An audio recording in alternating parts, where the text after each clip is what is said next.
collègues, la présente convention a pour objet de fixer le cadre qui lie la région aux partenaires de la Team France Export en vue d'accompagner au mieux les entreprises de notre territoire dans leur démarche à l'exportation.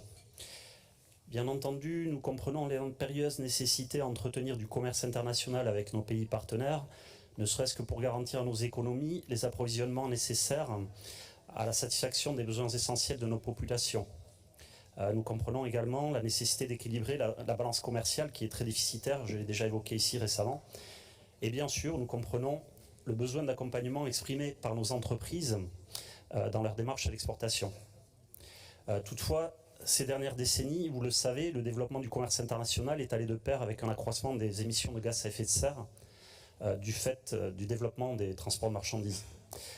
Vous reconnaîtrez donc qu'il y a une certaine contradiction, pour ne pas dire une contradiction certaine, à vouloir continuer à développer nos exportations comme si de rien n'était. Nous sommes arrivés aujourd'hui à un stade où, au regard de la crise climatique, la logique de la mondialisation à tout vent interroge. De ce fait, doit-on continuer à aider indistinctement, j'insiste sur le mot indistinctement, toutes les entreprises qui souhaitent exporter? Certains secteurs d'activité structurellement exportateurs peuvent-ils continuer à exporter comme par le passé?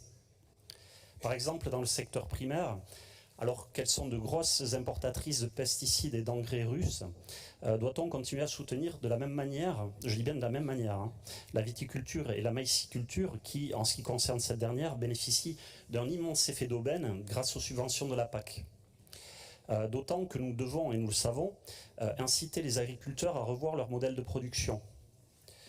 L'hyperspécialisation des terres, notamment, est un problème au regard des enjeux sanitaires et environnementaux, mais aussi de la souveraineté alimentaire, du changement climatique et de la raréfaction des ressources en eau dont nous parlions tout à l'heure. Mais nous pourrions tout aussi bien parler de la foresterie qui cède aux sirènes de la très forte demande chinoise par opportunisme, malgré les enjeux de long terme pour notre pays dans ce secteur. L'industrie aussi peut être réinterrogée. Comment ne pas citer l'aéronautique?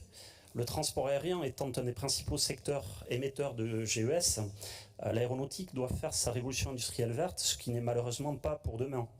Aussi est-il pertinent de vouloir retrouver le même niveau de production et d'exportation qu'avant la crise du Covid. Enfin, questionnons-nous aussi sur les services. Le tourisme, par exemple, il est certes une des principales sources de revenus de notre région, mais il occasionne également d'importantes émissions de GES du fait des transports. A contrario, d'autres secteurs d'avenir ne méritent-ils pas un coup de pouce supplémentaire? N'apparaît-il pas plus pertinent de favoriser les exportations des industries dont la transition écologique est bien plus avancée et dont les autres pays ne possèdent pas la technologie, comme l'automobile par exemple ou le ferroviaire, qui peuvent offrir des débouchés à des PME et PMI affectés par la baisse d'activité du secteur aéronautique. Dans le domaine agricole, nous pensons au chanvre qui est en pleine expansion et qui peut être utilisé pour diverses applications telles le textile, les matériaux de construction, la pharmacie. Et puis l'enjeu aujourd'hui n'est pas tant d'exporter plus, mais cela a été dit, c'est plutôt de réindustrialiser notre pays pour importer moins, afin de fonctionner en circuit court autant que possible. À commencer par le secteur de l'énergie, principale source de notre déficit commercial. D'ailleurs, le développement rapide des énergies renouvelables s'impose à nous, si l'on en croit le dernier rapport de RTE intitulé « Comprendre et piloter l'électrification d'ici 2035 ». Donc il s'agit là en fait de se poser la question non pas de l'approche microéconomique de l'aide aux entreprises, mais plutôt de l'approche macroéconomique et de la stratégie de commerce international que nous devons mettre en place au regard des enjeux climatiques. Donc malheureusement, tous ces questionnements n'apparaissent pas dans le projet Team France Export tel qu'il nous est présenté, pas plus que les réponses, et nous le regrettons. C'est pourquoi, comme en 2019 et en 2022, nous nous abstiendrons simplement sur cette délibération. Monsieur le Président, chers collègues, je vous remercie pour votre attention.